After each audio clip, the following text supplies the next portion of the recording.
Exceptional Radio.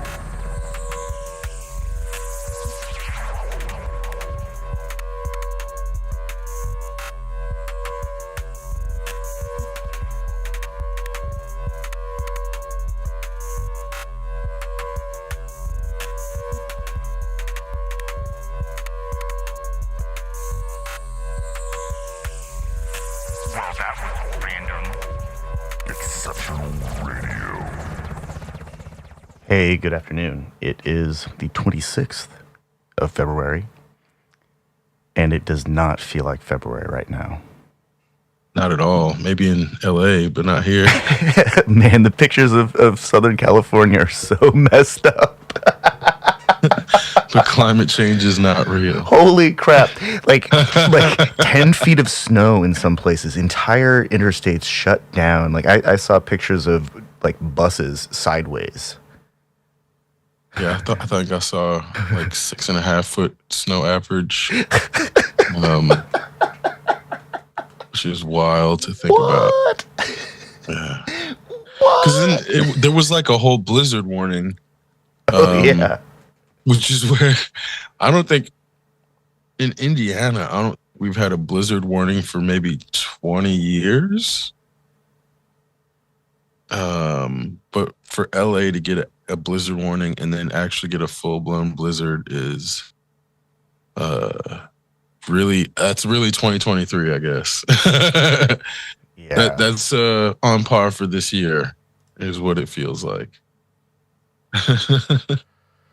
Oh, I think I was wrong when I said we had like 9 to 12 seasons. It's more like 15 to 18 seasons. Well, and on that note, Indiana's weather has been surprisingly stable. I'm not trying to jinx it or anything, but it's hovered between 60 and really upper 30s, which is like that's not a huge fluctuation for Indiana. So, I mean, I'm not complaining about it by any means, but it's definitely weird to see the weather change this much in this short amount of time within my lifetime. But it's also even weirder to see other people who don't recognize it as actual change. So when I was in I think 8th grade, I read that that there were estimates that within 50 years, the climate change would be sufficient that Indiana would now be like a deciduous rainforest. And the problem is that 50 years isn't enough time for it's enough time for like fauna to move, but not necessarily for the flora to migrate. And so we end up losing a lot of really important wildlife in the process of climate change. And that's just like, animals and stuff that just lives here, not necessarily crops or agriculture that, we subsist upon. But the overarching concern is that it's happening even 50 years. A 50-year estimate was still too fast. And that was 25 years ago. So we're like halfway there, and it's almost there practically. Yeah. Well, I mean, it's obvious that type of change has an effect on the wildlife, and not in a positive way, but also the way that our pollution habits they've gotten worse, and that's also taking a toll on the wildlife. I do feel as if like the natural disasters that we're seeing are almost like Mother Nature fighting back. Like that M. Night Shyamalan movie. Yeah. That movie was poorly executed, I'll say. Well, the movie wasn't poorly executed. It was poorly marketed. This is kind of fucked up, man. Like, I have enjoyed every single M. Night Shyamalan movie one time. But the second I try to watch it a second time, it's only good the first time. Like his version of his Avatar, The Last Airbender, was really good the first time until I was able to watch it a second time and actually scrutinize things. So you're bringing up a point that I've been thinking about in terms of like not just him, not particular to him, but I've been thinking about this in terms of like David Lynch. And I'm not saying these people are bad, but I'm wondering how much artists and creatives are limited by in their capacity to be great by the lack of intelligence in the general audience, because I think there's this point of like, for M. Night Shyamalan to have been successful, he had to appease at least enough of the audience to bring in the ticket sales so that like he's a fantastic storyteller. He really is. But he uses really kind of cliched mechanisms that once they're revealed, it's not complicated enough to be satisfying a second time. Also, the stories that he tells are like really simple. They are, and I think that's. Have you seen the Unbreakable trilogy? Yeah, Glass and 23. Split. Yeah, Split. The guy that had all the personalities. Yeah, so that's where I'm like, that was what's his name? James McAvoy, right? Yeah, it was a good series in terms of like, yeah, you can only watch it once. And if you try to watch it again, then you realize, oh, this is actually kind of stupid. There's all these dumb things about it where it's like gore porn in some parts, and then the horror aspects of it are like, they're social commentary, but they're also not even really good social commentary. So it's like, yeah, once you see it once, it's like that. It would not work on a second viewing for anybody who has like two brain cells to rub together. So that's where I'm like, for someone who can make a movie or a series of movies that can like blow somebody's mind the first time. I mean, not that, like Sixth Sense was blowing people's minds. I think it's hard for anybody to. Sixth Sense is extremely successful in terms of the story. That's like the only one that you can watch more than once. I don't even know if you can though, but this is where I'm like, that's also a sign of the times in terms of like signs you couldn't watch. You almost have to watch it 2 times, but I don't know if you can watch it more than 2 times, because it's like when you watch it the second time, you're like, I feel like the things you tried to make me believe the first time, you actually didn't do well enough to justify them. So I'm not sure if this is actually as tight knit as it's meant to be. You know, I think I think these you've kind of revealed that something, that a lot of these stories that he tells, that these types of stories are all told on the surface, and very little of it exists as subtext. They don't have to imply things because it's all being told. They're telling stories. They're not just showing us. They're just telling us. And so sometimes the story is compelling because this is a different variation on one of the 5 themes, but it's only really interesting that one time because it doesn't have as much depth as, I don't know, the Maltese Falcon. Yeah, I mean, and that's where I'm like, I don't know if artists or creatives can go that deep when the audience isn't capable of going there with them, which is why when I look at somebody like David Lynch, the reaction to Twin Peaks at the time it was airing is like, the only thing I've seen in modern times that is even close is like Lost, in terms of how people go extreme lengths to try to like deconstruct every single second and frame and find meaning to figure out what's going to happen. And in the process, when you found out that like the Lost creators didn't really have any idea where they were going, but they also had these people who were like intent on deconstructing the end of something that hadn't been decided yet, there's this actual incongruity between that audience and the creative who wants to let the story go somewhere and not decide where it goes from the very beginning, which is something that like allows the story to grow organically, but it can also be used to justify not being able to write a good ending. So that's where it's like you find a lot of musicians who can't end songs, and then they'll try to use the notion of like, well, the song just doesn't want to end as like a means to justify not being able to write good endings.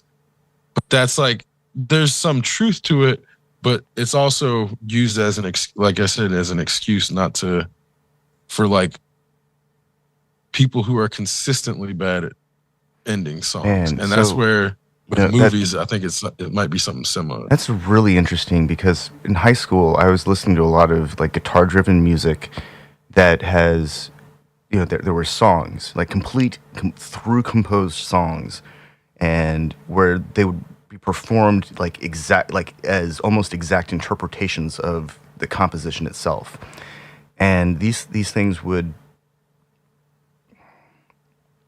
individually, they had beginning, middle, and end, like thematically, but they also contributed to the overarching theme of the album. And so there was like an intro and like a song that was essentially a giant bridge between sections of the album itself, and then there's a reprise at the end that functions as like, you know, the actual end of the album. And lately, I've been listening to a lot of guitar-driven music again and trying to find entire albums to listen to. And it's not the same.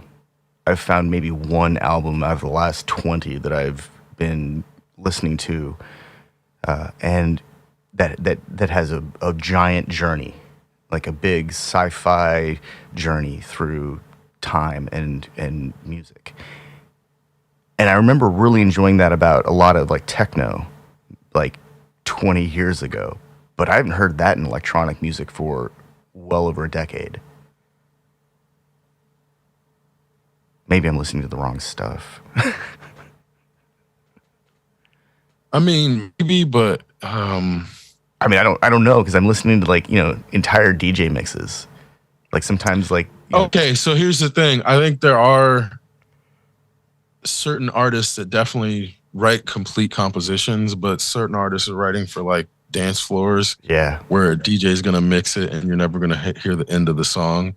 Yeah. And I think it's like you can't lambast an artist for being the one that's writing for the DJ, knowing Well, I think that's what they're doing. I think what's like happening, Skrillex, we're not, like you just said, we're not even getting the end of the song, and that's going to influence the culture of composition itself. If the culture of composition never hears a song end, they're not going to think, oh, the song needs to end. They're just going to create a section that can easily blend into something else.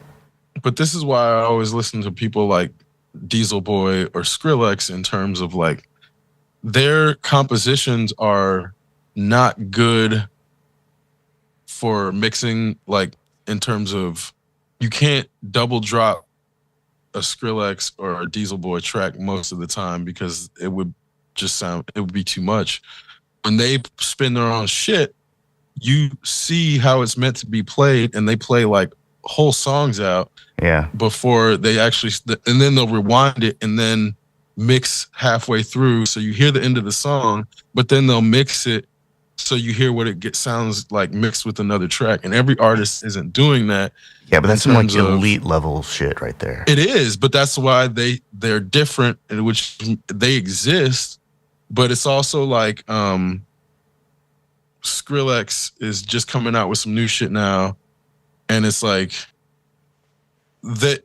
There's only one Skrillex. There's only one Diesel Boy. There's only one Qbert. There's only, you know, these people come along, and then you get a bunch of clones that end up not being able to finish songs and not being able to write complete compositions. They want to sound like these people, but then the non-discerning listeners don't know the difference and don't know what makes Skrillex good. They don't know what makes Diesel Boy good, so they listen to the clones, and it looks like the clones are doing as well as the originators, but they're just, it's like, this to me is why capitalism makes it difficult to know. Man, I think this is why I like Deadmau5, because he actually writes songs. And for sure. but then there's like 1,000 Dead Mouse clones that can't. And then, so it's like, that's a perfect example because him and Skrillex have done music together. Yeah. So it's like you get those two and you're going to get an actual composition. Whereas you look at somebody like Clips couldn't write an end of a song to save his life. So it's like, but that's not what he was doing. He was just making it sound really good.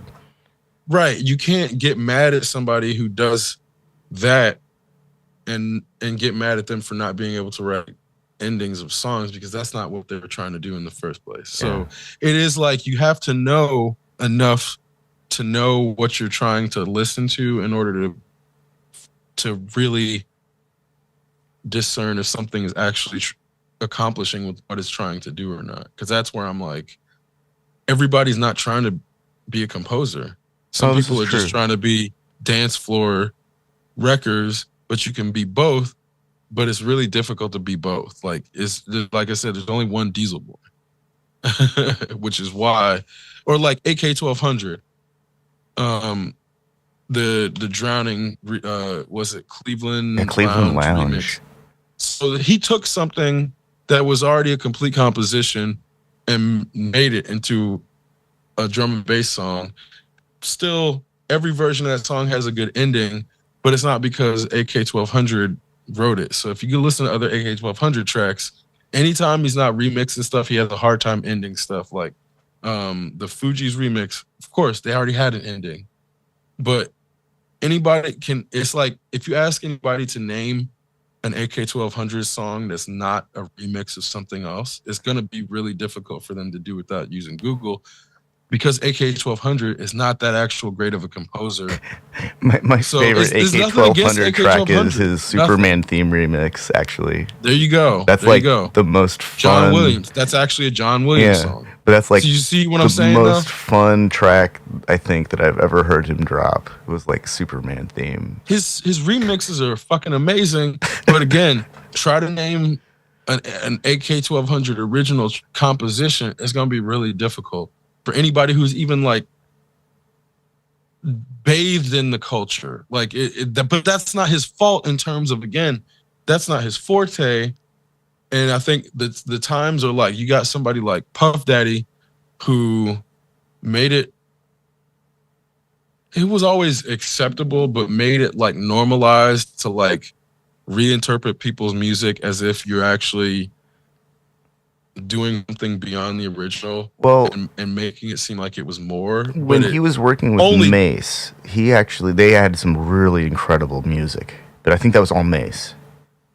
Yeah, I don't think that was. I don't think that was. You have Mr. to actually add more composition to something, to make it like actually elevated beyond the original, which is not what Puff Daddy was doing most of the time. And that's where, again, it's like knowing that it's easier to not hate on Puff Daddy for not being a composer. That's not what he was meant to be doing. Yeah. So that's why I don't begrudge Puff Daddy. Oh no, I mean, I think there's some musicians out there that they're really specializing in like sonic sculpture. They're creating sonic landscapes and shaping. That doesn't even necessarily mean a song. No, it doesn't at all. It just creates an ambience, and then an environment emerges from that. And sometimes, I mean, that's what I always felt like Jungle was. Jungle was this ambience that emerges when certain elements are present. And sometimes it's drum and bass that turns into the jungle, but it's not. It doesn't always become the jungle. And jungle is its own thing, it has its own vibe. It's not drum and bass. I had to explain that to somebody one time, and I thought it was really. It was kind of strange because I think most people find jungle after drum and bass. Like really hardcore jungle doesn't just happen at a party. That's like really specialized.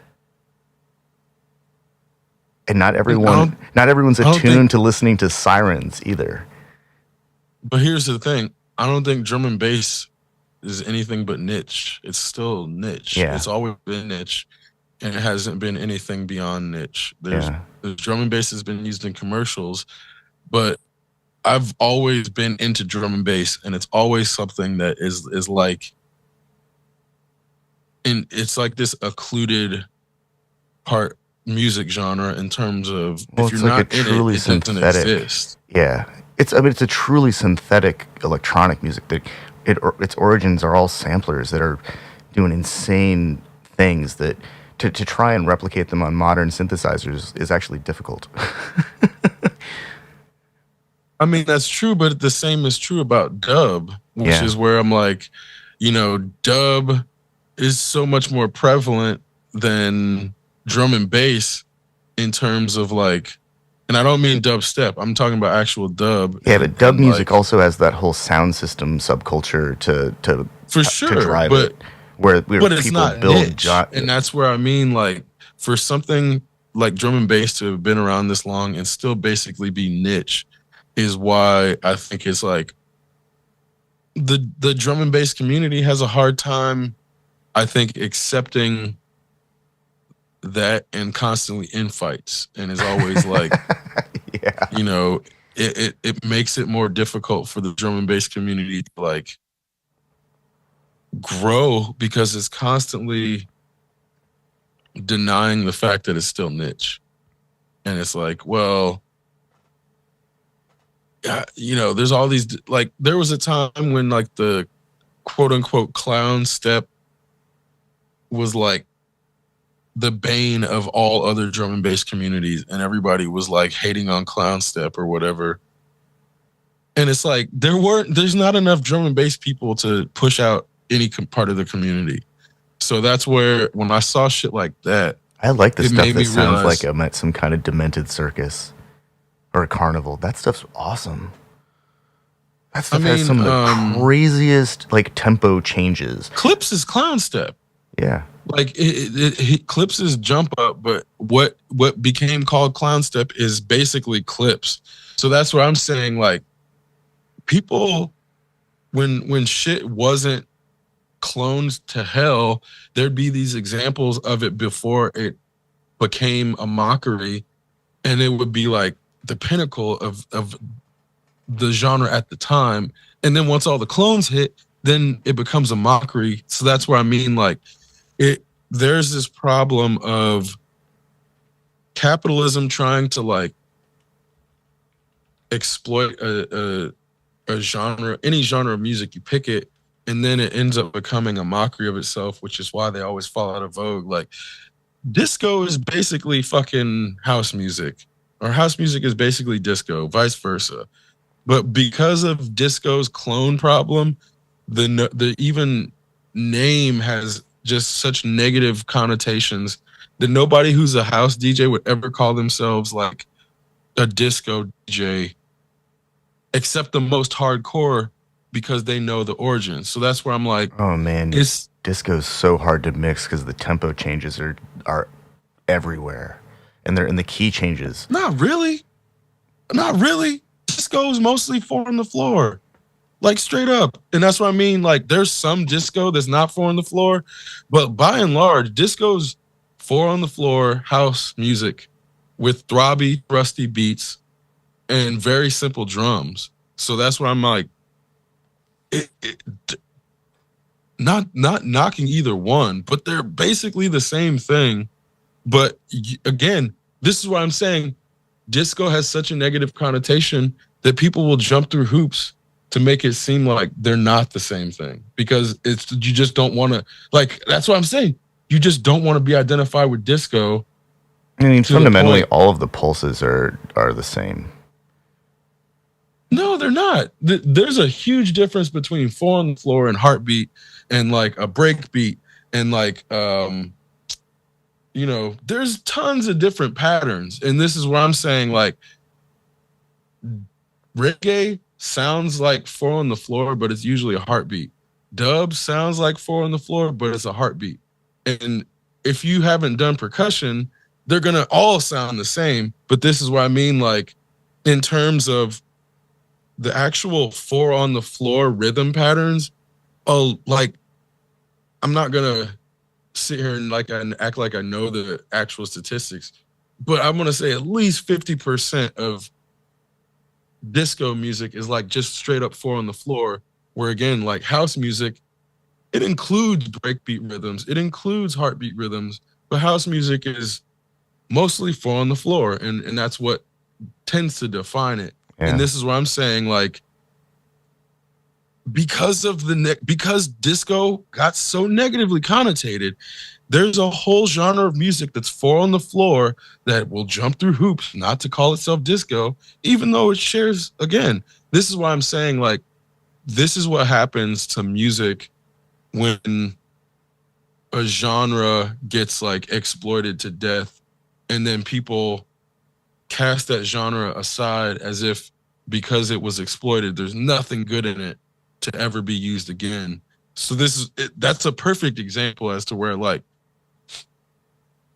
Clown Step, because it got exploited to death because it was really easy to make, like, it's really easy to make a 4-bar drum pattern and really easy to make a 4-bar bass line, and to go beyond that is actually really difficult. But in Clown Step, the audience was like happy enough with just 4 bars. So it's like, if they'll just keep dancing and looping and keep dancing and looping, and everybody else is like, this is fucking stupid. You guys are making drum and bass look bad. So they start to ostracize the Clown Step, not realizing there's only like 10 people there. So ostracizing like 2 or 3 people for Clown Step only leaves 7. And then drum and bass look even weaker to everybody outside of it. So this is where I mean, like, there's this infighting that happened in terms of like not wanting to be associated with stuff. Even like jungle, people started seeing the notion of jungle negatively because jungle started all sounding the same at a point. So it's like, don't call it jungle. It's dark step, or like fucking, you know what I'm saying? Or it's like they started coming up with all these different genres. No, this is fucking jungle, man. This is just jungle. I mean, this is tech step. This is tech step. That's kind of what I meant, though. Like, jungle emerges when certain elements are present. It doesn't always happen. Like, somebody could be playing some track that they're like, oh yeah, this is jungle, I'm a jungle DJ. But if they're not doing it right, then it just ends up sounding like a poor drum and bass set. And that's happened at like really big events where I've watched some headliner and just like, I thought this was supposed to be some like jungle DJ, and then it's just a drum and bass set. And it's not disappointing, you know, the music's good, the sound systems are always good, but it's like there's always something missing where the atmosphere doesn't coalesce into jungle. Maybe I'm just romanticizing some kind of experience I had, but it always seemed like there was something extra when like jungle was actually happening. I've seen some raga DJs throw down some really incredible like mixer technique and turntablisms, and it's cool, but it's not really songs. It's more like gymnastics. Well, and I think that's where that specific type of drum and bass got associated with scratching and turntablism. It's and that cool crowd for like 5 minutes, and then they got to play a real song. Otherwise, it just gets so fucking tiring, like oppressively tiring. Like, I'm gonna go find the house music now because this is just too much.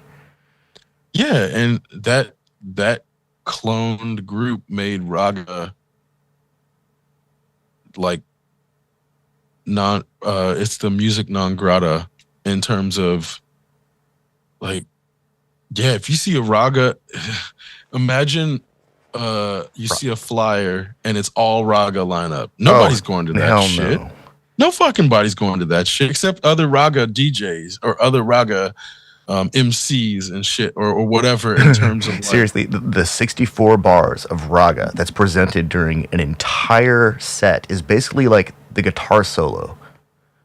It only happens once and then it's awesome. It's like the heaviest, most incredible part of the set, and then it's over. and you never hear that sound again for the rest of the set. It's like, oh my god, that part was amazing. What the hell was that? And then it's like, oh wait, that was the raga set moment. Oh, that's cool. It has to be done tastefully, otherwise it's depressive. Almost as like oppressive as really experimental electronic music.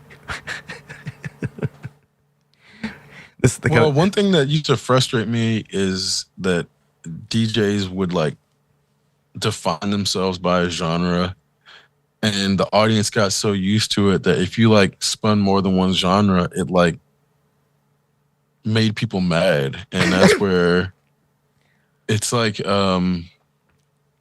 there was this weird expectation set again. It's like, I think because of the way Fires worked, and it would be people had to make decisions on whether they would go based on the type of music. So there's like these like all house parties or all drum and bass parties, and then sometimes they would have like a drum and bass room and a house room, or rooms that mixed it up. And I think that's where the self-segregation felt like it was the right thing to do. Weird thing, man. I always found myself wandering between rooms because I didn't want to. Yeah, that's what you had to do. Yeah, because the music, it's like you don't realize that the reason you had to do, well, one of the reasons you had to do that is because, well, you got to find your friends. But the music starts to get stale. If you're hearing like house music, it all starts to sound the same. And that's where, if you even drum and bass, it all starts to sound the same. And unless it's like enough of a within genre variation, you're gonna need to start wandering around to find something different. And that's why, again, it's like, yeah, I would wander around to keep my heart like moving, so that in case I did hear something that was awesome, I wouldn't have a freaking heart attack. I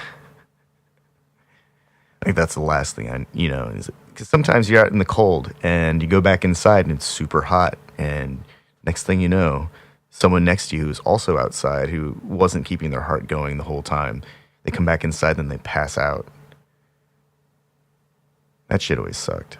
Yeah, I wonder how much of the dehydration was actually just from dancing that got exacerbated by the ecstasy, because like, you see a lot of people puking and like overheating and shit, but it's like, you might have done that anyway, just dancing too fucking hard. Yeah.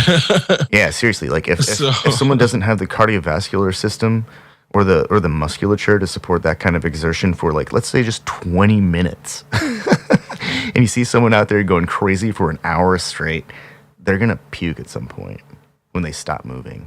Yeah. And then they're going to cramp up and wish they were dead for like 20 minutes. With or without drugs. If they had drugs, at least they might enjoy it. That's the actual fucked up part.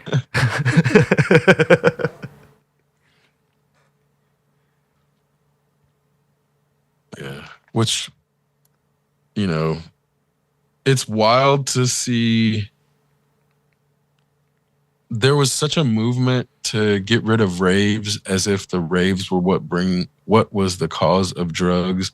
And now that there's no raves, it's like the drug problem is way worse than it was with raves. It's like, nobody would believe that, but it's 100% true. I mean, I remember like when I made a conscious decision, it's like, I'm not doing this shit anymore. I have to drive home, that kind of shit.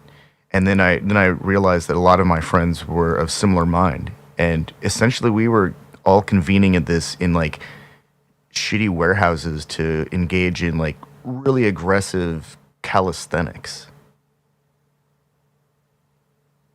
because that's the only place that we wanted to do that stuff, I guess, just to dance for, plan to be at a place where you can dance for 8 hours or more. And it's all good. You can look as weird as you want. Yeah. Well, I mean, I remember when I was younger, they used to do lock-ins at the skating rink. Which is so cool. Yeah, and it's like a gigantic sleepover, basically. I think that's where with skating and games, right, is what it ultimately came down to, and I think that's what was happening in the skating situation, but it was basically the same thing in the raves because that's where I'm like, yeah, it is just calisthenics effectively. And even the people who were just coming to like be wallflowers, it's like they're still. It's not necessarily just about burning calories, but it's like by virtue of not going to sleep, they're like expending energy, and it's actually still functionally socializing. So there's this element of like, even if a person's not actively like talking to someone, by going out in public, they are functionally socializing. I remember in a way that is there was like important for a community building. 3-year period where I was basically going to a party 3 nights a week. Like Thursday would be some just like short thing, but then Friday and Saturday night it'd be some out of state rave, and I was in the best damn shape of my life.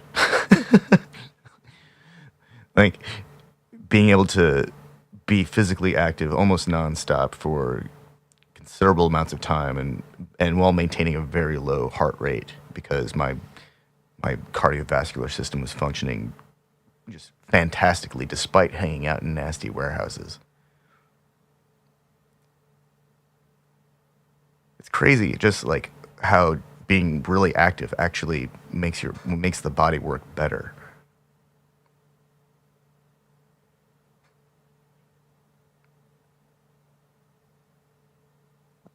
Yeah, like I definitely remember the benefits of that activity in terms of like doing it that frequently. But also when you're young, you are able to do shit like that where now if you tried to, even if you tried to do that, it would take months to just be able to build up to Oh yeah. being able to go at that frequency. Because it's like I know If I when went out was just DJing, once, my body would be like, "Nope, you're done for like 2 weeks." yeah. So I remember DJing in terms of like, driving somewhere and then DJing for an hour, sometimes up to like 2 or 3 hours. And then early on, it's like, oh, yeah, you can do that like a couple times in a weekend. But then later on, it's like I couldn't do that more than once a month, just in terms of how much it just wipes you out. It's like there's no, I mean, unless you're like working up to that and then making it like a season, like a sport, it just takes so much energy. Yeah. Like I think I lost 5 pounds one time DJing for like 3 hours straight. Well, you 'Cause gotta it's like build up your Muppet energy level reserves. Like Muppet level energy is not the kind of thing that one can just like tap into all the time. You'll burn yourself out.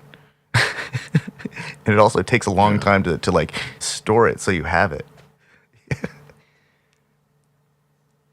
Well, and even then it's like there's all these elements of conserving your movement, and then like, when you have to work a retail job, a lot of times you have to stand around for 8 hours, and that's why people end up leaning on the counter or some shit like that, because it's just difficult to stand for extended periods.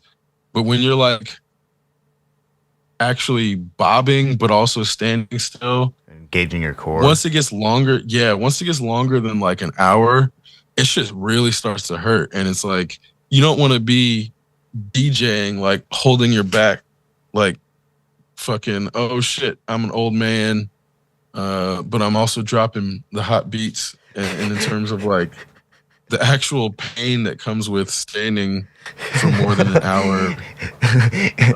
We've all seen some old dude walking around the neighborhood, leaning over at some weird angle, and it's like, as a kid, it's like, man, I wonder what's going on. Now I know that dude was dropping the hottest fucking beats night after night, and that's what happens. You end up with that built-in, canted-over look.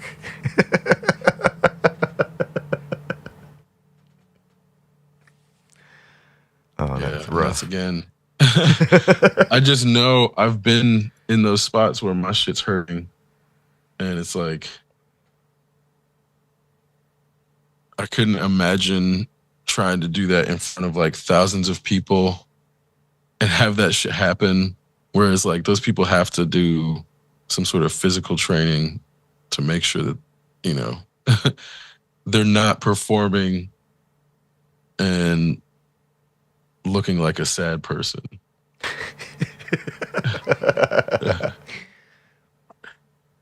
Man, I remember watching Donald Glaude spin in Ohio, and he had quite a belly. I don't think he actually leaned over. He just kind of reached his arms into the decks, and then the last track he just pressed play and ran out into the crowd and danced with everybody. He was like the most fun DJ in my memory.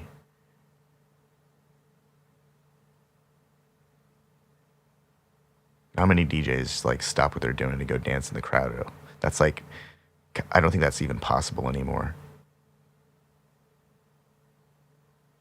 Oh no. I mean, it depends too, because it's like if the decks are elevated or not, it actually becomes dangerous. So Yeah. when they're on the same level, it's way easier. Yeah. I like. There's definitely different types of DJs in terms of how much they're willing to interact with the audience. Because a lot of them, I remember early on, There's like a the lot of bigger name interaction. DJs.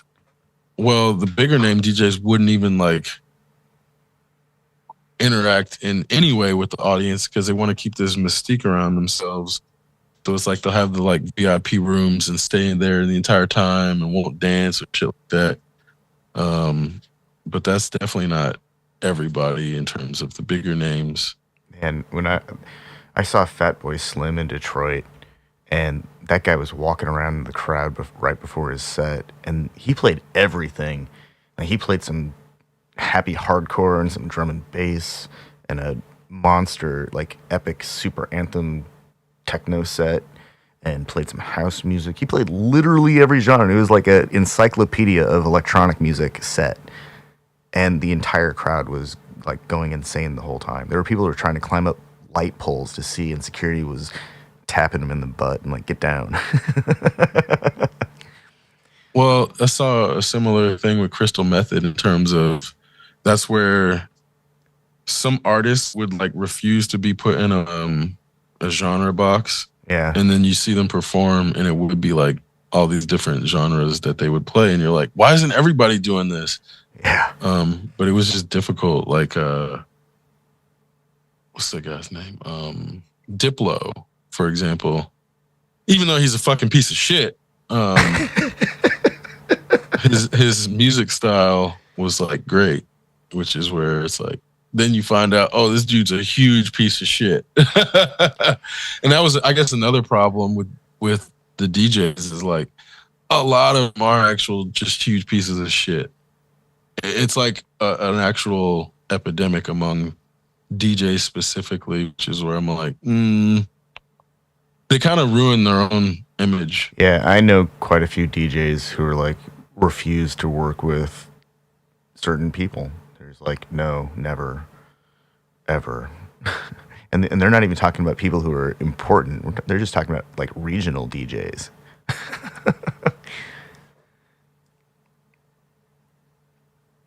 If it's happening at the regional level and the highest levels, I mean, Oh yeah, like how much definitely. hope can there actually be for a culture? I mean, rock and roll has only survived what 70 years now, and it's in this weird phase of transition where it's rejecting douchebaggery, and the musicianship is incredible. Like the performance of instruments is like it's just out of this world, and they're just trying to get out of the shadow of the past, because who wants to be associated with a bunch of like drunks and drug addicts who treated people like shit?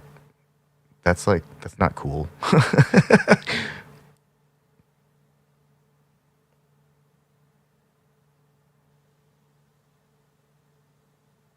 Tribalism's got to be like the biggest lie that people fall for. Yeah. Well, and that's again you know, it's weird in terms of like, you saw that shit happen within the electronic music community, and now it's just EDM. Everything's fucking EDM, which was like, that's probably what they should have done in the first place. But it's such a, Why couldn't they just call it electronic music? I mean, it don't matter, but it's you know, in terms of like the counter the counter movement is just to lump everything under one fucking banner altogether, where it's like, if it's house, it's EDM. If it's drum and bass, it's EDM. If it's fucking dubstep, it's EDM. That's more accurate than calling it all techno. Right. That was another period where everything was techno, and the techno actual freaks were like so upset about it. They were like white knuckled, teeth grinding, ready to pop veins. Yeah.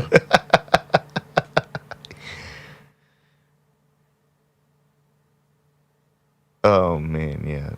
I think, I on some level, it's interesting and it's a good thing because we get some really unique artists who emerge because they want to synthesize elements from all these things they hear. And on some level, I think the genres are tied to the presets on the synthesizers because some guy at Roland or Yamaha decided to name some drum loop dark step, and thus dark step was born. And then someone at Yamaha created a patch called like a epic anthem, and thus anthem trance was born. And then I mean, you see where I'm going with this, of course, but Yeah. like I think a lot of it is, it's out of the hands of the musicians on some level. Like the people who are writing through compositions with beginnings and endings, they're just making music generally, and somebody else is like, oh yeah, this is this thing, and then it's been stamped, and now everyone just associates it with whatever that stamp is. I mean, I definitely think that's true. And I think, you know, it happened over time, but then the culmination of it is like, I don't know how often you've listened to music on YouTube, but people will name their stuff. If they're not a big name musician, they'll say like a big name musician's like name, and then that person type beat or that person type song. And it really limits the capacity for anyone to actually hear anything new and not put it in the context of something else out the gate. Because if it's like, say I'm writing hip hop music, if I'm writing as Tabali Tigi, then I should define my own sound, whereas the audience is going to want to relate it to something they've heard before to ground it. And that's because that's what they've been conditioned to do. And artists willingly start doing this to themselves and then prevent themselves from actually ever being able to like create another sound. So this is like, especially like a perfect example. Feedback loop. It is. And I'll give you a perfect example of this. Can you name, this is going to be hilarious. Can you name a white rapper that has not been compared to Eminem? Can you do that? Ooh, that's rough. Hold on. Let me think about this. I mean, white it's going to be difficult. I know this is a difficult task. A white person rapping, not compared to Eminem. Have you ever heard of such a thing? Holy crap. Well, what about... Because even Jack Harlow gets compared to Eminem. Yeah. What about the dude from the B-52s who didn't actually sing but just kind of chanted everything? You talking about the Love Shack Yeah, the Love Shack guy. Love Shack Baby. Yeah, I got me a Chrysler. Never Seats heard about him. 20. That's technically rapping. Yeah. I've never actually heard him compared. So yeah, that may be the only rapper of all time that has not been compared to Eminem. But he actually predates Eminem too. That's true. So that's like so that's a caveat where you're like it's like, do people compare Elvis to Eminem? okay, so thanks to my encyclopedic knowledge of music, I was able to draw upon a very, very specific example. Which again, since he predates Eminem, I'm not sure. Let's see. Okay, so people post Eminem era. Is that even possible? That's what I mean. And this is again the way that music has evolved for the listener. I don't know if such a thing is even possible. It's like, can someone make pop music without being compared to like Britney Spears or Justin Timberlake? I think if one makes pop music and isn't compared to JT or Brit or even Michael Jackson, then they've failed. Right. I mean, like straight up failed. But this is where again it's like, why must one be compared to that in order to determine success? But that's like, oh, not success. I'm just thinking in terms of like the music itself. But that's the issue. Is that's what I'm trying to. That's the issue I'm trying to get to. Is like that has become a self-perpetuating ceiling on talent that also only allows talent to emerge in relation to other talent. Like, and that's where it seemed logical, but it actually has become a limitation on all music or all creativity. So it's like, well, I mean, it's not that terrible. I mean, that's how we know that Christina Aguilera has like a immaculate voice, like something that Britney Spears could never match. And that's how we know that like there are other singers out there who have unique voices that do things that she can't do. But Christina Aguilera can't sing and dance at the same time. That's true. So, but that's like a super elite pop performer level skill. That's because they're not doing the same thing. One's a studio artist and one's a performer. Yeah. So this is where, again, in comparing those two, was the comparison always meant to be a failure of capacity to determine relative value because they have complete different values inherently? Because that's what I mean. Like, oh no, that's like comparing oranges and grapefruits to the same metric. That's like, but completely wrong. We're so conditioned to naturally just do it because it's like, oh, they're both pop musicians. Well, that's one defining element, but then if you look at the other things that define them, they're completely different. So then it becomes clear that it's not fair to compare them, but that comparison is like, it's gonna happen whether we wanted to or not. I think Christina, because it's like she had an album produced by Elvin Jones, like the jazz great Elvin Jones himself, piano player extraordinaire. Like that's not the kind of thing that pop musicians do. That's some upper echelon type shit. Well, but didn't Britney Spears also have an album produced by BT? I thought that's also some upper echelon shit. That's what I'm saying. So did and NSYNC had one too, I think. Like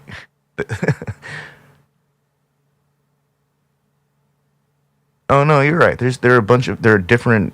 These things aren't all. These things aren't all equal. It's not an apples to apples comparison ever, and it can't be. But our capitalism demands that we compare things to each other, even if they're not really comparable. Yeah, Britney's album was produced. The third album was produced by BT, including also the Neptunes on there. So this is where I mean, like, they're doing completely different shit in their own right, and it would be like, would I compare Charlie Parker to Prince? Maybe, or Miles Davis to Prince? I guess, because they both are musicians, but or like Sun Ra to Miles Davis. You know what I mean? It's like, See, you I would think definitely that you hear a can make connection those, between Quincy Jones, Michael Jackson era, and Charlie Parker. maybe, but would it be fair? No, it's not It fair. starts to get like those, when you start comparing things that like shouldn't be compared, then it's like, what is it actually going to do anything but harm both sides when those comparisons start to be made? And that's where I'm like, it seems like if you're going to compare two people and determine one's better, that one would actually benefit. But it seems like to me that those types of comparisons harm both. Oh, yeah, no. I think the only way that you could really compare like one musician to another, it's not. It ends up not being about music. It ends up being about like who they are in their private lives and the kind of people they actually are and how they treat the people in their lives. And that's where it gets really dicey because I don't actually think that stuff's important. Most of the time, I'm not. When I listen to someone's music, I'm not sitting there thinking like I'm not going through the Ted Nugent checklist. Like I'm not looking for those things, and maybe that's the result of having experienced a lifetime of music that's essentially curated by an industry, and now it's kind of curated by YouTube. Because YouTube, Oh my God. Oof. Oh, like YouTube Jesus suggests shit to me Christ. all the time, and sometimes I listen to it. Sometimes it's interesting, and sometimes it's like I have no idea what I'm listening to. Man, it's like YouTube. First off, it's Joe Rogan tube because Yeah. that's all they fucking suggest anymore. Jesus Christ, I've like do not recommended this channel over like 50 times from different Joe Rogan shit, and it keeps popping up under different names. That's what So happened this to is me where with I'm like, Jordan Peterson bullshit. same too, same him. He'll Oh, come God. up ever so often, but it's Joe Rogan more than Jordan Peterson, Oh, I haven't and it's gotten like, any Jordan Peterson lately. Like, you know, and I haven't seen any Rogan stuff either. I'm probably gonna get a bunch of it now. so I'm also like really starting to get frustrated because all of the suggestions in YouTube are like the same person. And then it's even worse in terms of like what I've noticed is like the content creators that get pushed are either white or they're silent and not white. And it's like the not white ones will be doing shit that makes them look like mystical or like primitive in some way. And then the white ones are all the same. Let me tell you how to think about this thing. And it's like whether it's a video game or like something Elon Musk said or like a movie, My dude, have it's you been all the looking at my same YouTube shit. history or some shit? Like seriously? No, I'm It's serious. all the same shit anymore though. Earlier today, I was watching a video of some dude in Asia building luxury furniture. There you go. Fucking luxury loungers, like showing every step. Mystical Like silent Asian in man in like building a something. in like a dirty garage workshop area with fans. It's like nothing's clean, and they're turning out in luxury furniture, like $1,000 loungers and $5,000 Mystical. couches. Unbelievable, and it's dirty. Making- They're not even wearing fucking shoes. And then the next video I watch is this guy in like Ukraine or Russia. I think it's Russia. But he's using the same tools, but he's in a garage that's clean and well lit and has really stable camera work. And I mean, he's not talking or anything. And he's building essentially the same fucking thing. But this thing has like, 10 times, 100 times the views of some of these other ones from Asia. And I didn't see the Asian ones like immediately. I saw a bunch of like, people making really fancy ass furniture in their garage studios, because I like building furniture. I'm curious about how these things are made, but it's not until I find the guy in Asia on the dirty ass floor, not wearing shoes, doing shit that's like setting off all sorts of red flags. Like, man, that's not safe. And then he turns out a freaking luxury chair. It's like every bit as nice as the one that was made in the clean garage.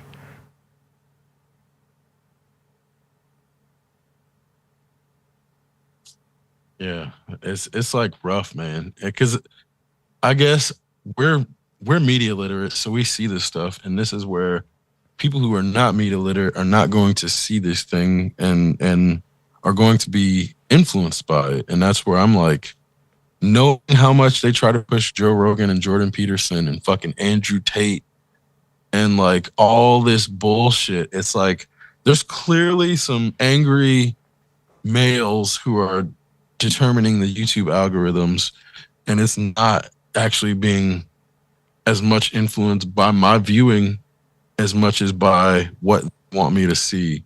And they'll say that same shit about critical race theory, which is why Joe Rogan keeps popping up.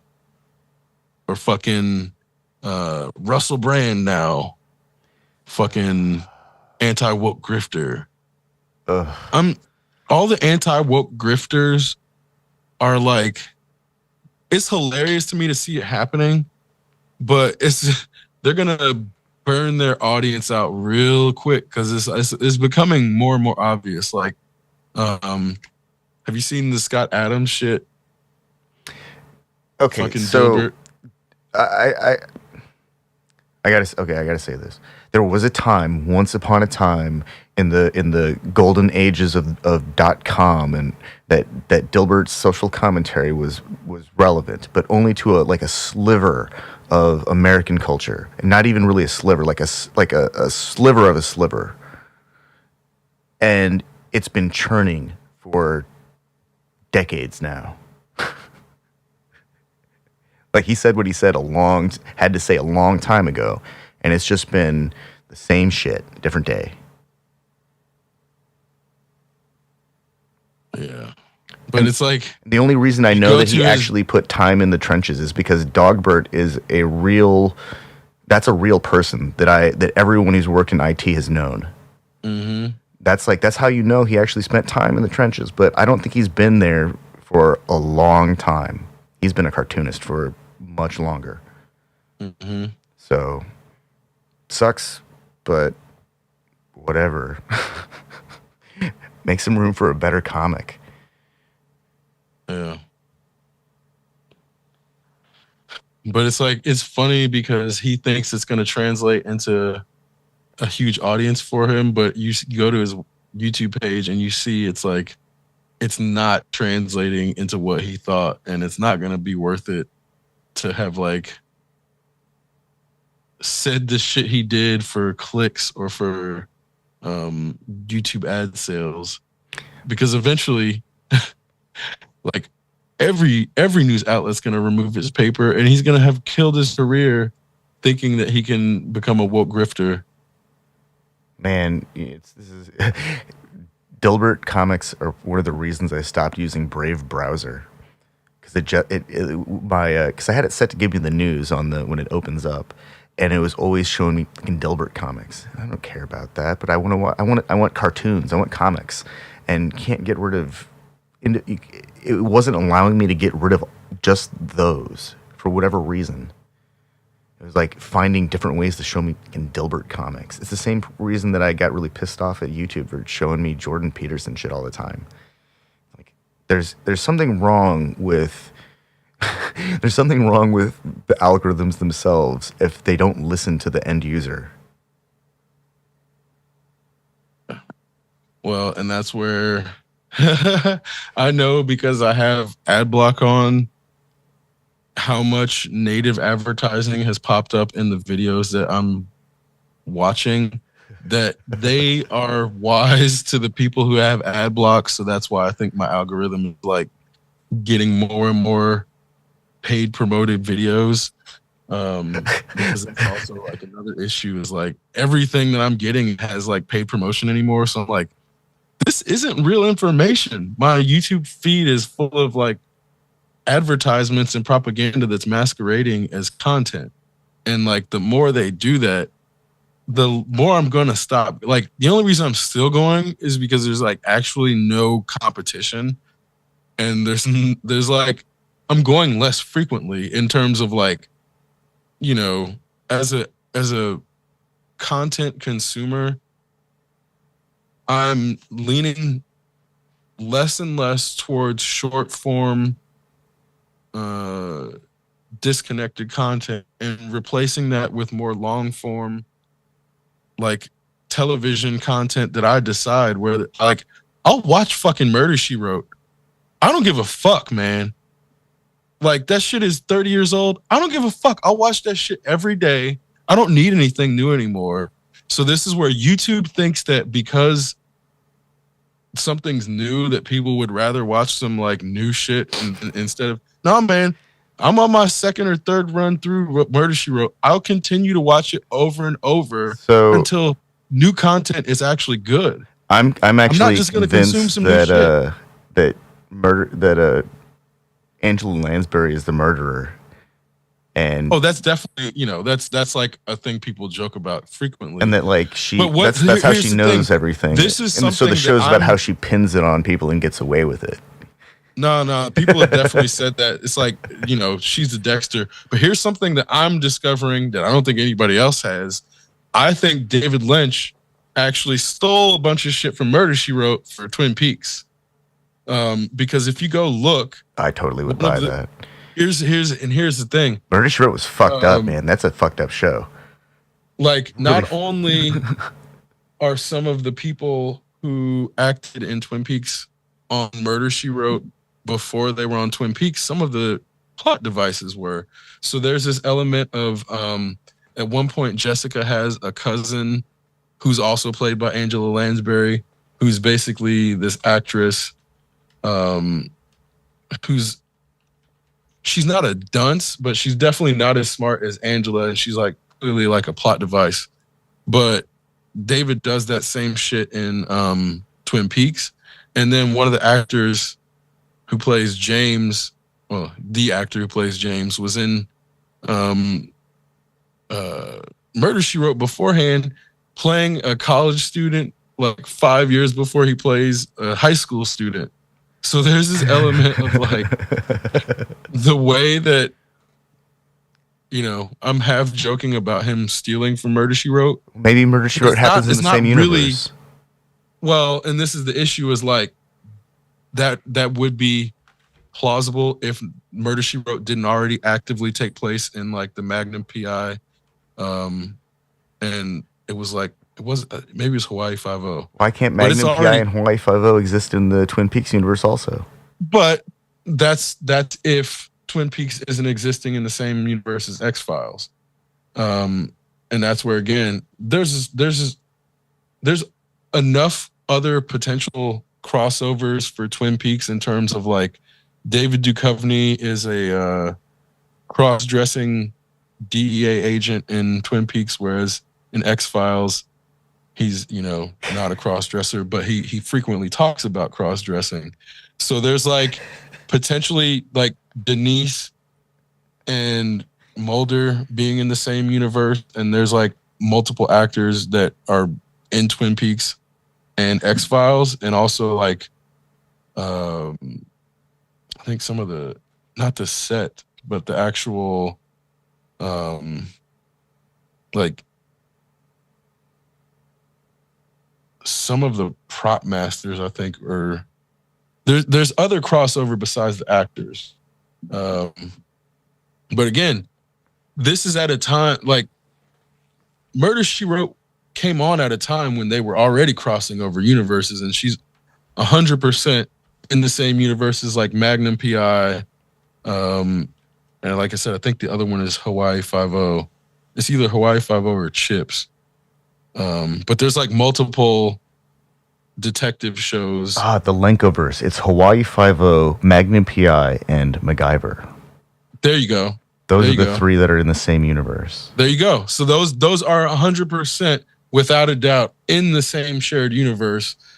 But that shit happened before Twin Peaks, which is where, again, like, there are definitely some things that Lynch seems to have, maybe it wasn't him, but Twin Peaks seems to have borrowed from Murder, She Wrote explicitly. So that's where I'm like, I don't think Murder, She Wrote was the first to use one actress to play two parts, but the actual cousin thing is like that specifically was like what they did to make it allow Angela Lansbury to play two parts. And then they did the same thing in Twin Peaks with Cheryl Lee.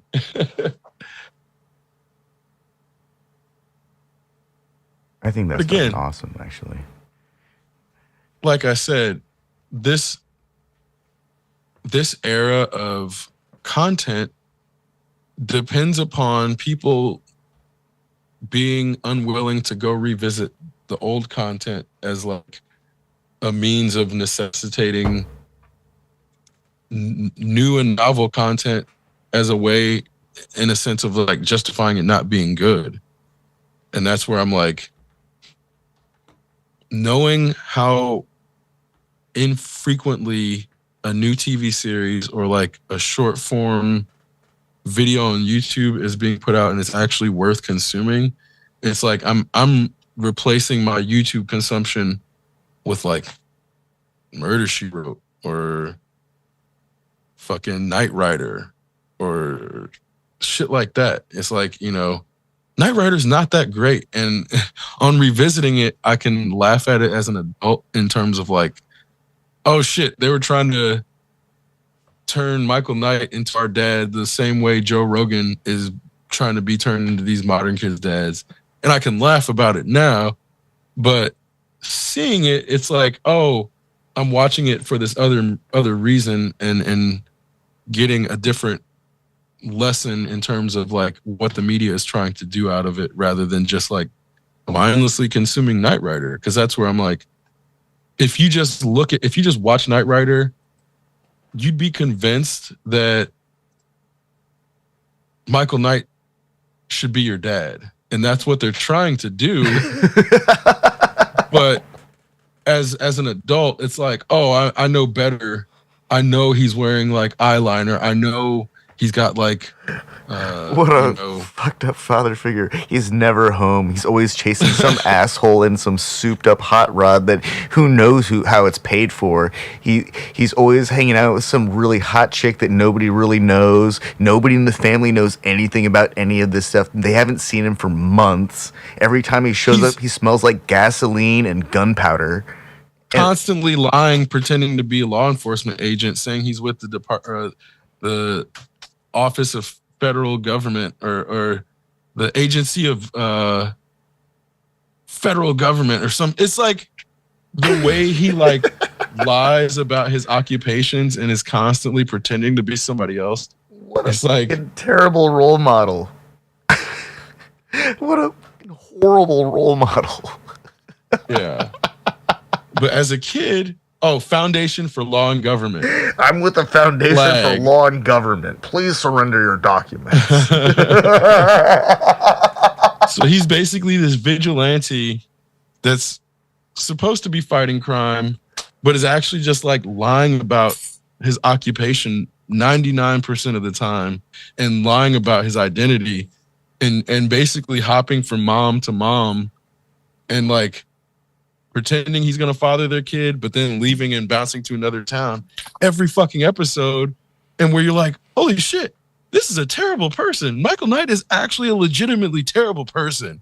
But when you don't think about it, you're like, oh yeah, he's the protagonist. He's the hero.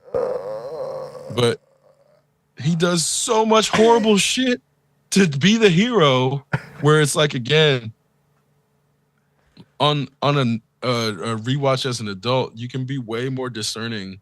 Whereas like if you're just dropped into the show, especially in the like late 80s, early 90s, and you don't know how they got there, and you're just like, oh, this dude in his car, the dude in the talking car, you don't have any idea how much lying and deception and like manipulation and fucking entrapment, all kinds of borderline illegal, if not fully illegal shit this man is doing in the name of vigilantism.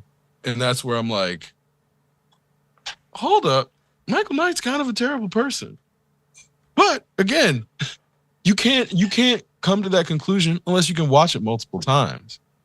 And this is where a lot of, M. Night Shyamalans depend on people not revisiting their work and being able to critique it a second or third time or fourth or fifth time around in terms of like, I feel like if something holds up on the like sixth or seventh critique, then it's actually way better than something that's assessed to be, you know, a 10 out of 10 on only one critique. Not to say that it's wrong, but it's really difficult to seriously critically assess something the first time you consume it as a human. It's like our predisposition is one to give something more weight because of novelty. Man, Ghost in the Shell is like that for me. I can watch that over and over again, and I still notice things, which is just a testament to its, you know, detail, information-packed illustrations and animation and storytelling. There's a whole era of anime that's actually like that. And a lot of the stuff that I see now, they chop into these 20-minute vignettes that sometimes tell a big story, but I think a lot of anime is just churned out. I think a lot of television in general is just churned out. Animation or live action doesn't matter. And like not all films even rise to the level of an actual film.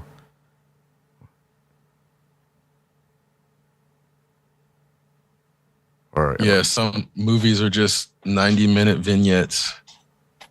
But a real motion picture, you know, something that has all of the cinematographic elements and then also a good story. And then it doesn't even need a compelling soundtrack. Sometimes movies don't have soundtracks at all, and they're just as good because they're story driven, they're dialogue driven, character driven stories. And then sometimes, like Ghost in the Shell, they have all of those elements, and then they also have this incredible visual component where even, like 25 years later, I can still watch that movie. 27 years later, I can still watch that movie and enjoy it. That story is still interesting to me because they were creative enough to come up with details that are sufficiently sophisticated and that we can't quite replicate them yet, but they look like something that we could do.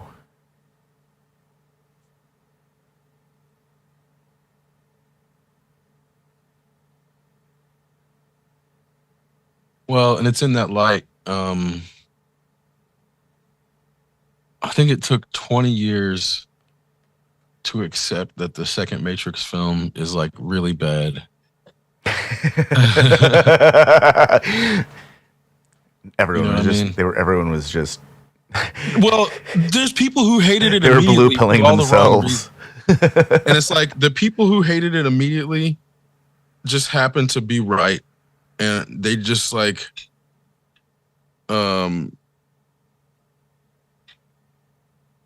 they just happen to be right. So that's where I'm like, yeah, broken clocks are right twice a day. But the reasons that film are bad are not the reasons they were saying. Yeah. And that's where I'm like, it's not the architect's speech. It's not the philosophy that makes that film bad. It's actually the action sequences that make that film bad. And what's hilarious about that is like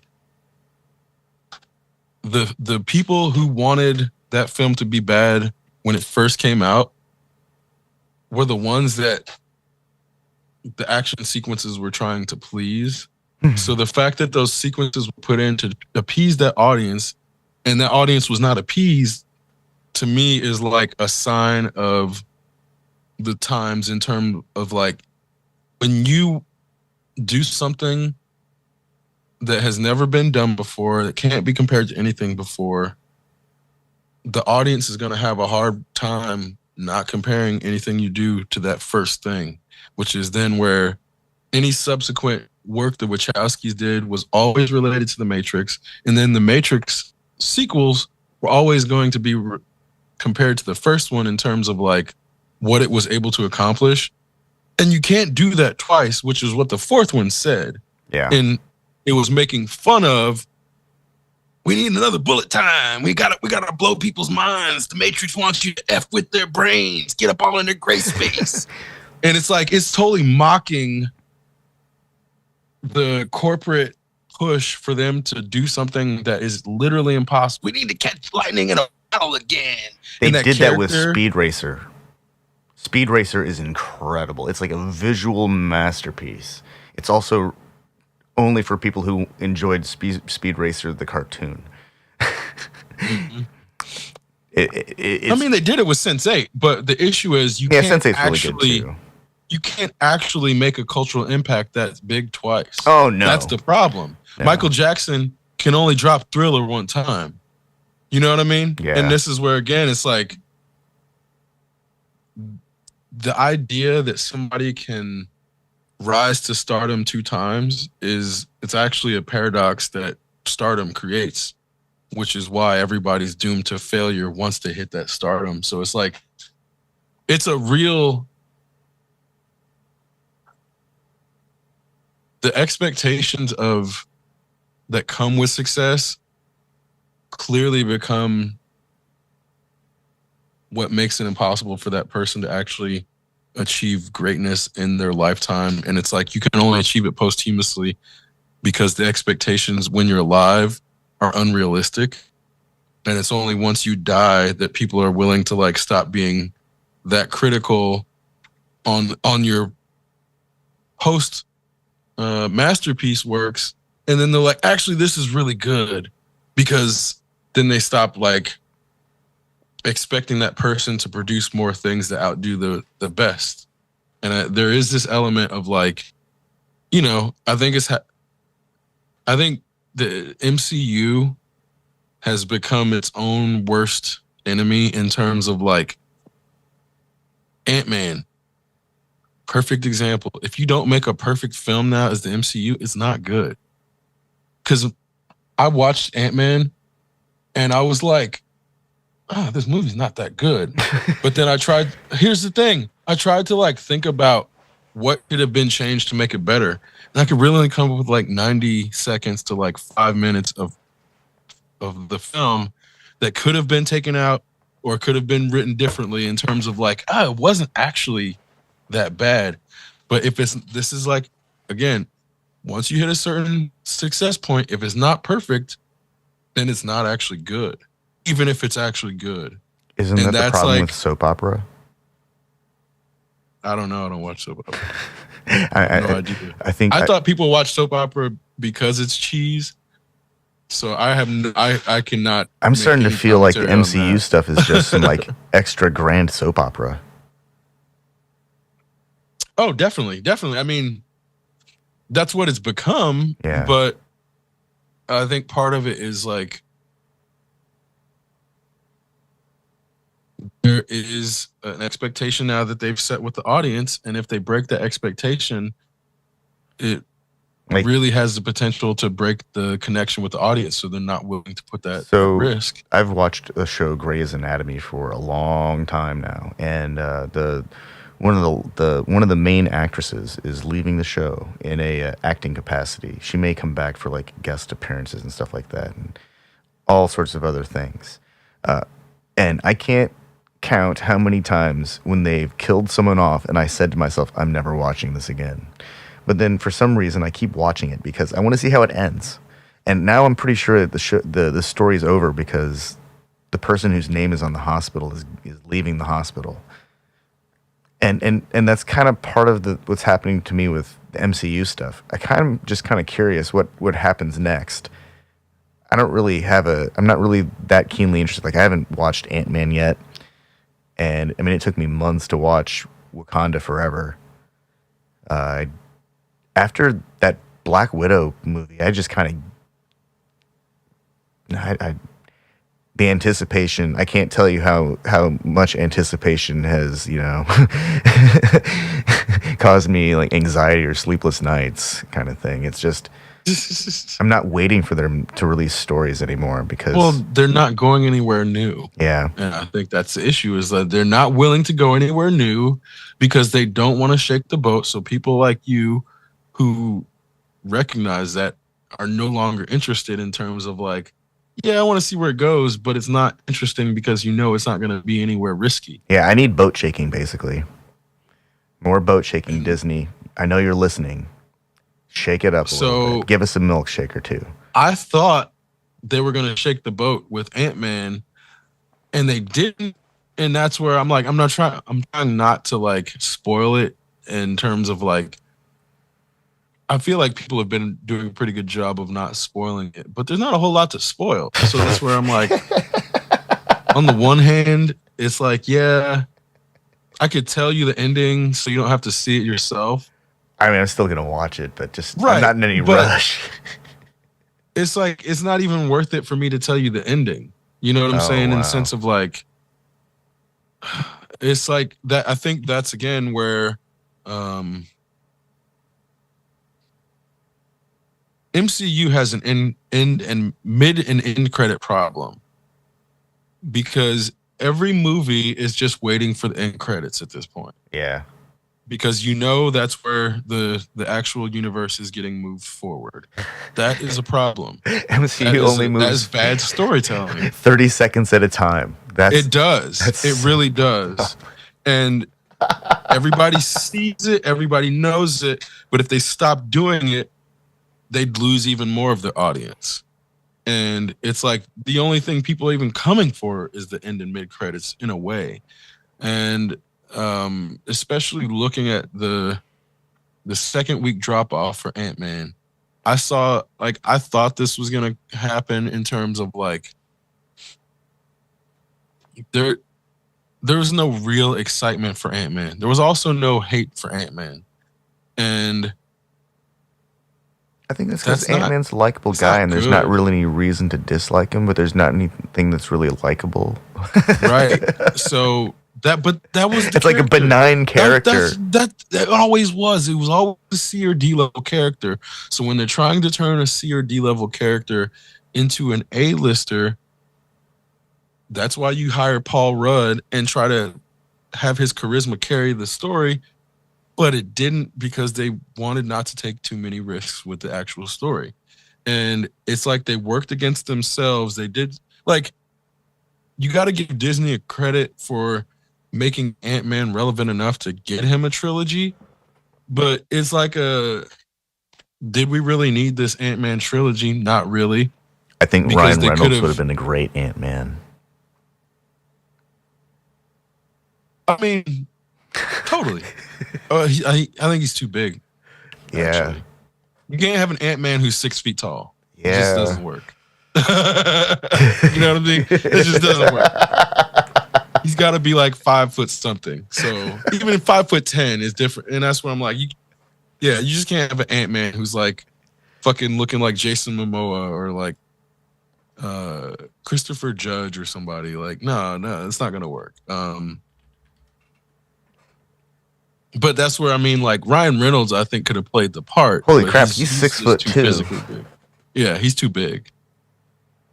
Ryan Reynolds is a legitimate athlete. He's as tall as Will Ferrell. Holy shit, really? Yeah, he's not small. He's a big person. Right. And that's where, like, Ryan Reynolds is an athlete who's also an actor. And everybody who gets ripped for roles is not the same. Like, I don't think Chris Hemsworth is an athlete. He gets jacked. He gets fucking roided out. But I don't think that dude is an actual athlete in the same way that Ryan Reynolds is, in terms of like, there's something about like the way people move. Like, it's almost like they're dancing through their motions. Whereas like Chris Hemsworth, he's not dancing through his acting. And that's where, like, you see the same shit with like martial artists. There's an element of fluidity and grace that happens when somebody is an athlete and they can like move between stances. So And it's like Chris Hemsworth is not he goes from stance to stance, but his in-between motion is really rigid in a way that I can make that criticism because my movement is not that stiff. I just learned something. If you do a Google search for Chris Hemsworth Porsche, you'll see him sitting inside of a Porsche, and he looks quite comfortable. Now, if you were to recall the movie Waiting, where Ryan Reynolds rents a Porsche in this story, he gets in this thing, and it's like a total big man in a little coat situation. That actually tells me quite a bit. Ryan Reynolds is actually a lot bigger than I realized. Oh yeah, and that's where like way he bigger. downplays his size with his charisma, which is also something like smaller people tend to like upplay their size with their like Tom Hardy, dude's like I think he's like 5'8". Yeah, but he looks like he's the width of a refrigerator. Huge. Right, because he knows how to play it up, and he's probably had to do that to be intimidating over throughout his life, whereas bigger people have to do the opposite. So that's why you get like, you would think Ryan Reynolds is smaller than Tom Hardy because of their on-screen personas when it's the exact opposite. And that's where I mean, like, when you're a certain way, you have to actually do certain things in ways that people wouldn't believe if they didn't like if I would have told you Ryan Reynolds is way bigger than Tom Hardy, like significantly bigger than Tom Hardy, because Tom Hardy played Bane. If you hadn't looked up the numbers, you'd be like, nah, Tom Hardy's pretty big. He's like a big guy. But when you actually look, no, he's not. So it's like there's this element of also obviously camera tricks and everything. Well, I think there's also like even with height, because Chris Hemsworth is 6'3". But he's not tall. He's not small at all. No, but I think it's the torso. It's like the limb length versus torso size. He's got short arms for his height. Okay. He really does, and that's one of the issues. Is like it looks worse when you lift weights. But Chris Hemsworth's arms are definitely like a 5'10" person's arms. So he's got like a really long torso. Yeah. Huh. Because again, this gets back to like when the taller you get, the more difficult it is to be like proportionate and symmetrical. Like a lot of tall people have really long legs and short torsos.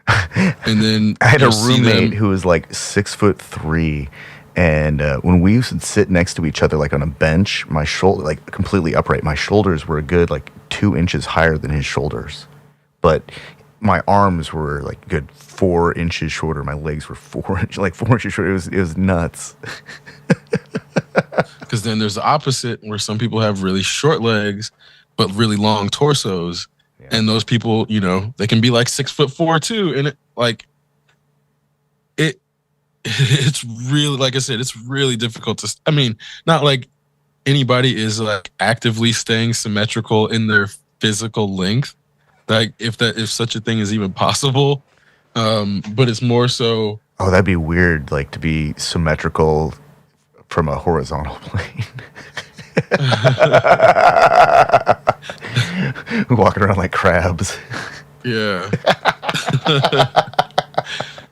But again, that's where I'm like, there's a lot of intention in terms of like presenting oneself in terms of physicality. Oh yeah, that's people like Tom Cruise. They make him look like gigantic sometimes, but he's not. Right. Yeah, he's like 5'4", I think. Oh, I think he's taller than that. Maybe. According to that, he's 5'7". I don't know if I buy that, because here's the issue: people will wear lifts in their shoes, and then also aging, they shrink. So if Tom Cruise was 5'7" when he was like 20, he's like 5'6" now, probably. You know what I mean? Well, He is Like seriously. no, And no. that's, I He's mean, 60 there's years old, nothing. man. It's Yeah, reasonable that's to lose fine. That's some 100% height. fine to lose a height off your age. Like by the time James Earl Jones is like less than 6 feet tall now, and I think at one point he was like 6'2". Okay, let's That happened. see. That's what happens. As of a couple days ago, it looks like he's 5'6" now. Thank you, internet. Who's 5'6"? Tom Cruise. Yeah, see, there you go. I just had to scroll down and the number changed. That's how the internet works. There you go, man. And that's what I mean. Like, I buy that in terms of, like I said, if he was 5'7" when he was 20, yeah, he's definitely not 5'7" now, and that's just the way fucking biology works, unfortunately. But that's also where there's things like that where you can. We're getting okay. Before people would hear things like, "Oh, Sylvester Stallone is 6'2" and not be able to check. Well, now we know he's like 5'10". At probably if he's not wearing lifts in his shoes. So there's things about like, and pro wrestling is like very explicitly doing shit like this. So like they would say like Hulk Hogan's like 6'6", or like The Rock is like 6'5". Well, he was actually 6'2", or like Hulk Hogan was actually 6'3". So adding 3 inches to somebody's height was something that they would do in professional wrestling to make people seem more imposing, or they would add like 50 pounds on their weight and say like Hulk Hogan's 6'6", 330 pounds. And he's actually 6'3", 280. The Rock is listed as a professional wrestler with a height of 6'7". Yeah, but he's actually like 6'4". Yeah, Dwayne Johnson officially is 6'4". Yeah. So the same shit with like Undertaker. Undertaker is listed as like 6'7". He's actually 6'4". But And they do this with literally everybody. But Google splits the difference and says he's 6'5".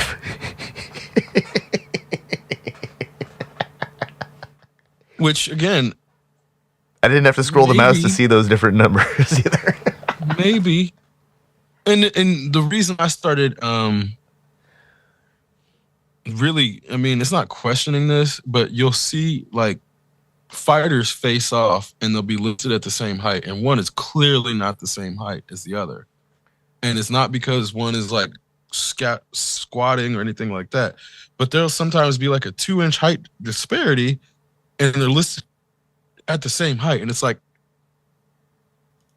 it's not even necessarily that one of them is lying. It's like whenever that measurement was taken, it could not be accurate all day, or it could no longer be accurate because that person has shrunk. And it's more. I mean, I see. It looks like Will Ferrell's taller than Dwayne Johnson. He's listed as 6'2". There you go, man. This is what I'm saying. Like, because if you see them in a film together, they're not gonna get shown like right up next to each other. This is I a don't know stock if that's photo. intentional or not. Yeah, I mean, Kevin Hart is like barely up to The Rock's shoulder, and then Will Ferrell's head is an extra like 2 or 3 inches. That's just messed up. Again, so there's all this fuckery happening, and we're getting closer and closer to being able to determine like when we're being lied to, but still not able to like verify what the actual truth is. So it's like this weird period of like, we're starting to see behind the curtain, but still not far enough. And it's like people, I think, get more of an illusion of being informed now than they were before, but it's only slightly more information, but not enough to actually qualify as informed. And that's where it's like, I think it's easy to feel like you're informed now. Yeah. But it's just the appearance of it. I think there's just too much information. Mm-hmm. And there isn't a system in place that attempts to curate the information. It's just like, here it is. It indexes it and makes it accessible, but there's no curation. And we can't rely on the user base to rate anything. because somebody will just pay some like farm in India to turn on their wall of cell phones and like it 10,000 times.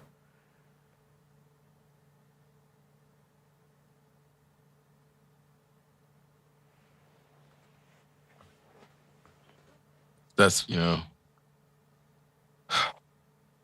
mean, were we ever able to trust the cable TV model? no. It just felt like we were. Yeah.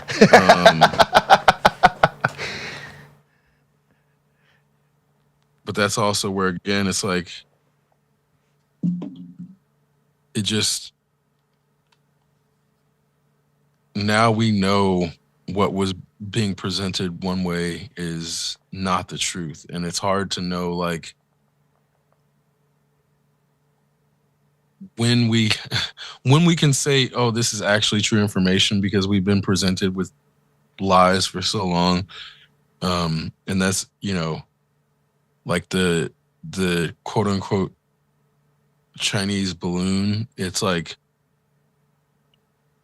you don't know where the actual truth begins and where the lie begins. So it's like, well, I'm going to assume it's an actual balloon, but I'm not going to believe you about this part. I'm not going to believe you about this part.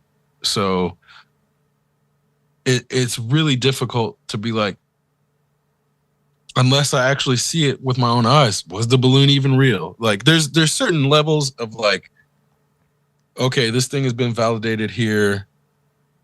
I guess I can trust that this part is real. But even then, you don't know if it's a production or not. And I remember, like, when those beheading videos were happening, like, people were posting videos that were like, quote unquote, proving that they were fake, and they're proving it was a production.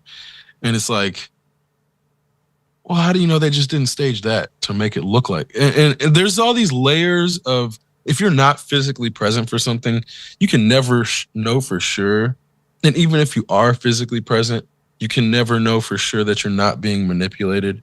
But that doesn't mean that truths don't exist. And it's hard, I think, for Americans to reconcile those two things when we're constantly being lied to. Dude, like the current iteration of Unreal Engine, that alone gives me enough reason to doubt like more than half the stuff that I see in video. Oh God, do you remember the Ghost of Kiev, quote unquote, that was actually from a video game? Yeah. Shit like that was trying to be pulled on us like less than a year ago. Which is where I remember we discussed the Ghost of Kiev before they proved that it was from a video game. Yeah. Because they were doing shit that airplanes can't actually do. Like, and that's where it's like the fact that they then doubled down and were like, yeah, we know Ghost of Kiev isn't real, but there's pilots out there like him. So you have to like respect the will of the Ukrainian air fighters that are like the Ghost of Kiev. It's like, well, you just tried to make us think this one thing.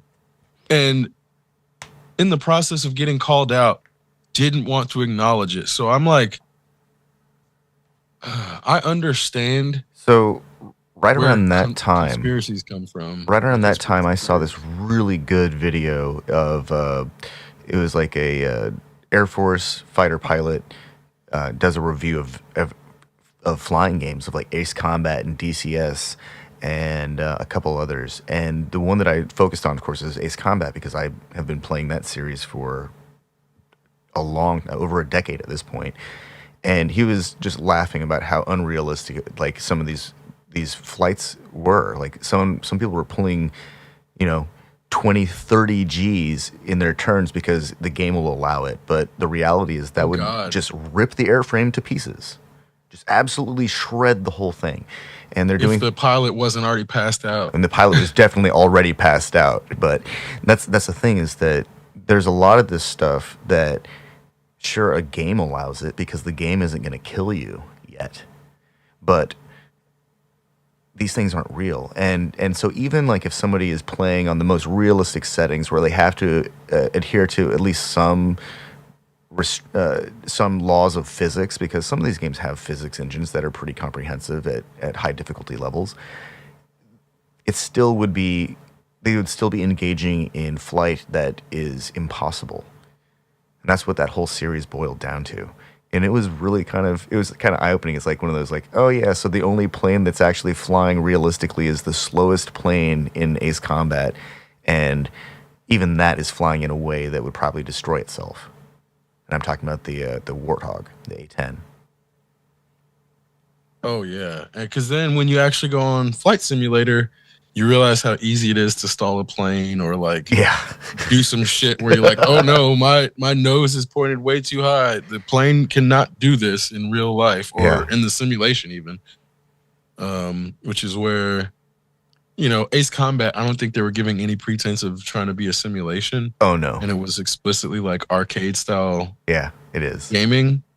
But when it does that, but it does it so well. I think like you said, it kind of tricks the person playing into thinking that this is plausible. Man, what was so cool is when they show him playing, he's just shooting everything down with a gun because he's like actually a pilot and knows how, and has like very discrete control over, the aircraft or the simulation of the aircraft. And here's this guy who's just like laughing about it. He's like, oh man, this is so easy. This thing's so maneuverable. Hold on, I can just point this at anything. And it's so I think you're right. I think like because there is a sufficient amount of difficulty for somebody who isn't a fighter pilot, like it does succeed in creating the illusion and facilitating the illusion.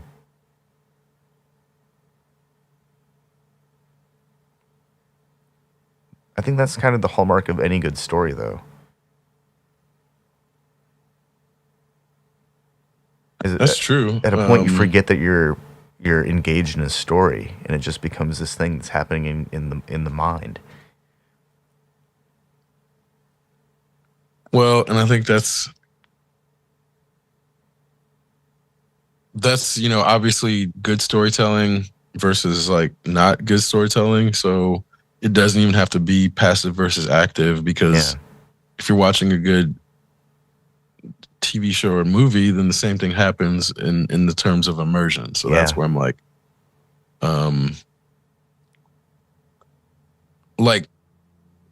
but this also gets to the other point of when there's no immersion needed because it's like talking head make you feel a certain type of way content, then that onus of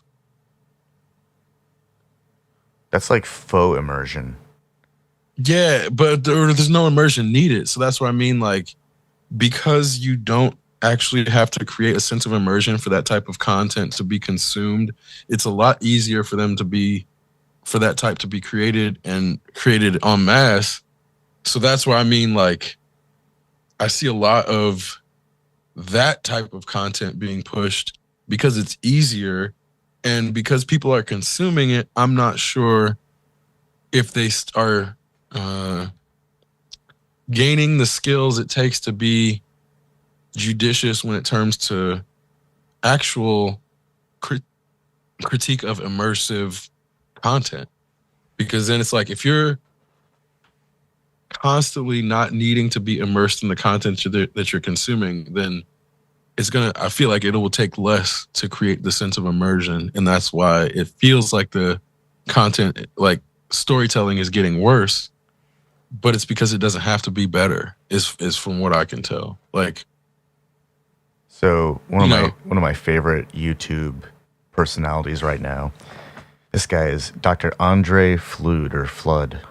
I'm not sure. I haven't heard him say his last name yet, but he's a guitar doctor.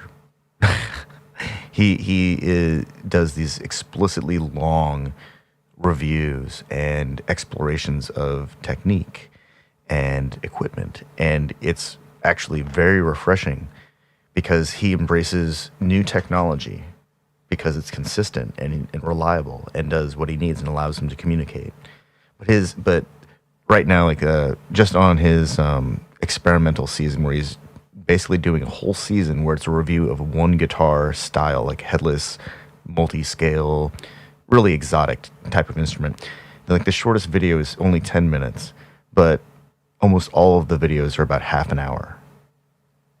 And some of his more interesting videos, like they only start to get interesting at the hour mark. So this is one of the few gems that YouTube has given me, is this guy who's into like blues and rock and neo soul and funk, but he plays these really sophisticated guitar lines.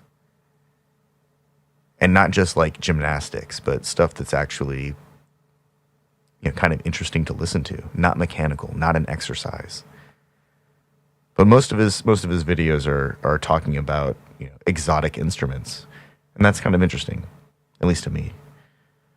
So maybe YouTube is doing something right.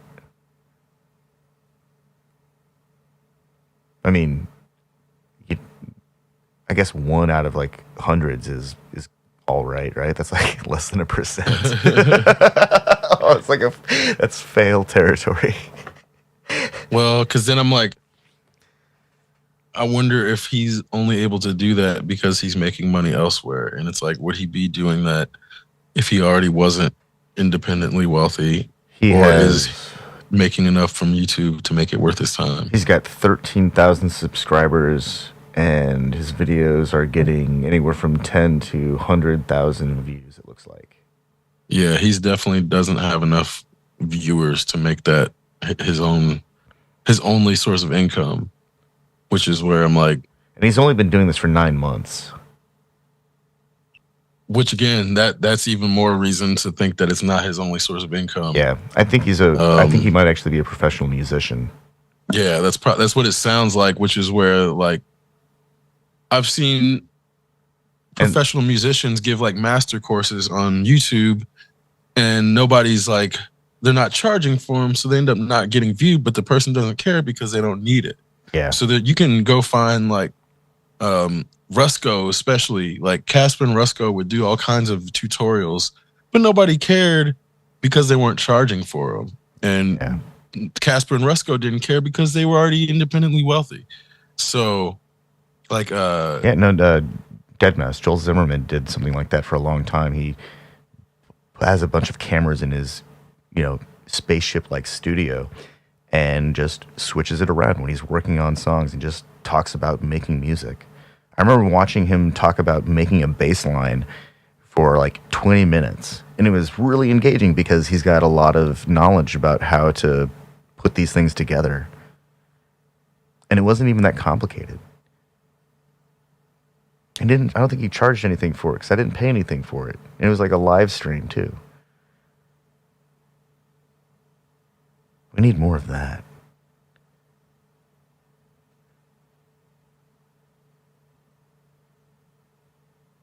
But I guess that's not the kind of thing that like is on YouTube, because they don't need money, so they don't need to, and they can probably provide their own streaming setup. I mean, obviously, we're talking about people who are functioning at like elite levels of production, but still, I don't know. That's encouraging though. That there's this guy who's been on YouTube for less than a year, and he's got quite a few subscribers, and he's producing long form content.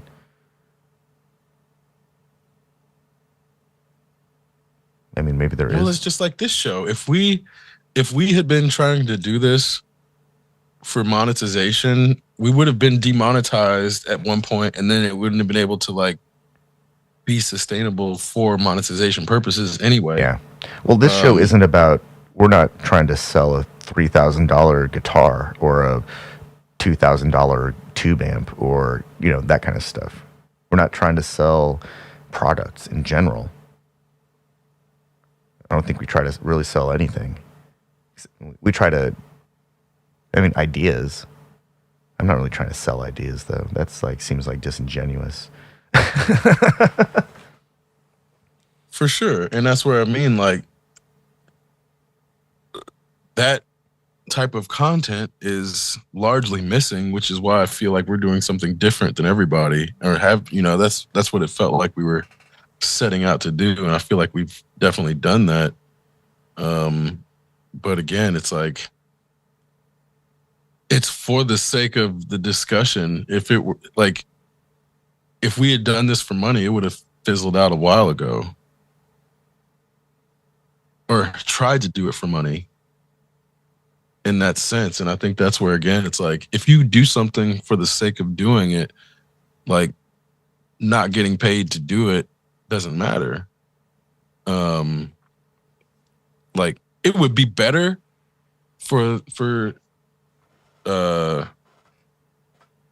technical purposes or like the capacity to proliferate the show, but wouldn't necessarily like make it better. So that's where I think, again, in terms of when something has a goal that's not about making money, it's a lot easier to attain that goal. Yeah. When until money gets involved, then it's like, oh shit, we're not actually hitting the goal anymore because we're not making enough money. So shouldn't the goal just to be, well, I don't even know what the goal is when it's abstracted, but if the goal is to make money, then I don't think YouTube is the right place. I mean, unless someone just wants to make commercials. That's like the opposite of content creation. That's just an advanced salesman. Oh, and I think we might be hitting the end of influencers because they're not able to convert anyway. So it's like all these channels with paid promotion, it's like, well, they're not actually resulting in paying customers. So it'll be interesting to see what comes next. Oh, the future. The future without influencers. Exceptional Radio.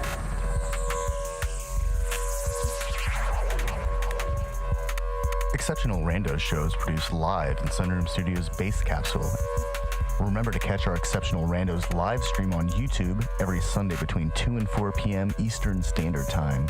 And if you have a story, idea, or question that you would like to share, we want to hear from you. Thanks for listening. Well, that was random. Exceptional Radio.